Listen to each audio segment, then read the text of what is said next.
Praise the Lord Jesus Christ. எனக்கு அன்பார்ந்த தேவஜனமே, தேவனின் சத்தங்கிற நிகழ்ச்சிக்கு நான் உங்களை வரவேற்கிறேன். ஆண்டவருக்கு நான் மிகவும் மனதார நன்றி சொல்றேன்.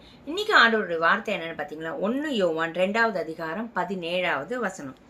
உலகமும் அதன் நிச்சயம் ஒழிந்து போம், தேவனுடைய சித்தத்தின்படி செய்கிறவனோ என்றென்றைக்கும் நிலைத்திருப்பான். ஆமீன். என்னவா, இந்த உலகத்துக்குரிய காரியங்கள், நம்ம அதில் ஆசைப்படுற இச்சைகள் என்ன? கண்களின் நிச்சயம், மாம்சத்தின் நிச்சயம், ஜீவனத்தின் பெருமை, இந்த உலகத்துக்குரிய நம்மளோட கம்ஃபர்ட் ஜோன், இந்த உலகத்துக்குரிய காரியங்களை என்ன சாப்பிடுவோம், என்னத்தை இன்னும் கார் வாங்கலாம், இன்னும் பைக் வாங்கலாம், இன்னும் மேலே மேலே படிக்கலாம், இன்னும் என்னென்ன பேர் புகழ் வாங்கலாம், இன்னும் எப்படி சம்பாதிக்கலாம், இன்னும் எவ்வளோ புது ட்ரெஸ் வாங்கலாம், இன்னும் எங்கெங்கே போய் சாப்பிடலாம், எல்லாமே இந்த உலகத்துக்கு உரிய காரியங்களும் என்னவா, அதன் இச்சையும் ஒழிந்து போகும்.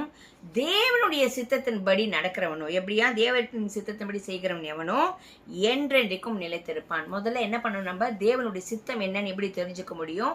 நான் தேவனோட உறவு கொள்ளணும், வேதத்தை வாசிக்கணும், ஜபிக்கணும். ஒவ்வொரு வாட்டியும் நான் அதிகாலையில் தேவனை தேடணும். அதிகாலையில் தேடுறதோட மாத்திரம் இல்லை, அதிகாலையில் தேட ஆரம்பிக்கணும். அந்த நாள் ஃபுல்லாக ஒவ்வொரு விஷயத்துலையும் ஒவ்வொரு நேரத்துலையும் தேவனோட அதிக நான் செலவிட என்ன ஆகும், தேவனோட சித்தம் என்னன்னு நமக்கு தெரிய வரும். இந்த பூமிக்குரியவர்களை குறித்தே நம்ம யோசிச்சுட்டு இருக்க கூடாது.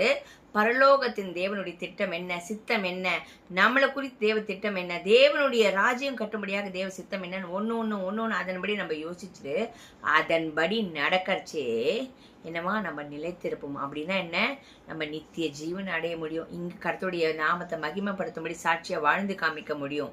ஸோ உலகத்துக்குரிய காரியங்களே என்ன, ஒரு நாள் அதெல்லாம் டெம்பரவரி, அதெல்லாம் ஒழிஞ்சு போயிடும், அதெல்லாம் அழிஞ்சு போயிடும். அதனுடைய இச்சைகள் எல்லாம் இன்னைக்கு ஆசைப்படுறோம், நாளைக்கு அந்த இது போயிடும்.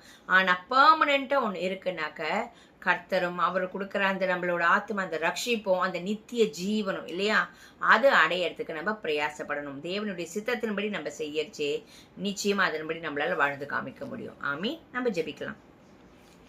எங்கள் அன்பின் பரலோக தகப்பனே, உண்மை துதிக்கிறோம்ப்பா. ஆண்டவரே, இந்த உலகத்துக்குரிய காரியங்களும் அதன் நிச்சயங்களும் ஒழிந்து போகும் தகப்பனே. ஆண்டவரே, இந்த கண்களின் நிச்சயம், மாம்சத்தின் நிச்சயம், ஜீவனத்தின் பெருமைக்குரிய இந்த காரியங்கள் எல்லாம் ஆண்டவரே எங்களை விட்டு நீங்கும்படியாகவும், ஆண்டவரே இந்த உலகத்தின் இச்சைகளை நாங்கள் சிக்கி தவிக்கிற காரியங்களிலிருந்து விடுதலையாகும்படியாக, ஆண்டவரே இதெல்லாம் ஆண்டவரே அனித்திய மாணவிகள் தம்பரி, this all are temporary lord, இதெல்லாம் ஒழிந்து போயிடும் தகப்பனே. ஆண்டவரே, நாங்கள் கீழானவைகள் அல்ல மேலானவைகளை நாடும்படி பரலோகத்தின் திட்டம் என்ன, தேவ சித்தம் என்ன, ஒவ்வொரு விஷயத்திலும் தேவனுடைய சித்தத்தை அறிந்து கொண்டு அதன்படி நடக்கும் போது நாங்கள் நிலைத்திருப்போம் என்று வேதம் சொல்லுகிற தகப்பனே.